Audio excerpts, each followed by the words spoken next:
Tere päevast kõikidele vaatajatele, minu nimi on Indrek.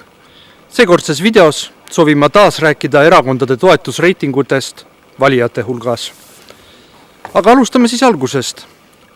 Isamaad toetab hetkel 26,4% valijatest, mida on 2% vähem kui eelneval kuul. Isamaale järgneb Keskerakond, keda toetab 20,7% valijatest, mida on 0,7% rohkem kui eelneval kuul. Keskerakonnale järgneb Reformierakond, keda toetab 15,2% valijatest, mida on 1,7% rohkem kui eelneval kuul. Reformierakonnale järgneb Sotsiaaldemokraadid, keda toetab 13,7% valijatest.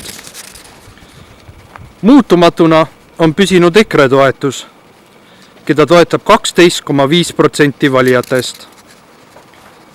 EKRE-le järgnevad parempoolsed, keda toetab 5,9% valijatest, mida on 0,9% vähem kui eelneval kuul. Ja meie nimekirja lõpetab Eesti 200, keda toetab 1,8% valijatest, mida on 0,3% vähem kui eelneval kuul. Olgu veel mainitud, et koalitsioonierakondi toetab hetkel 17,1% valijatest ja opositsioonierakondi toetab 73,3% valijatest. Aitäh kaasa mõtlemast ja vaatamast ja ärge unustage minu kanalit tellida. Aitäh teile!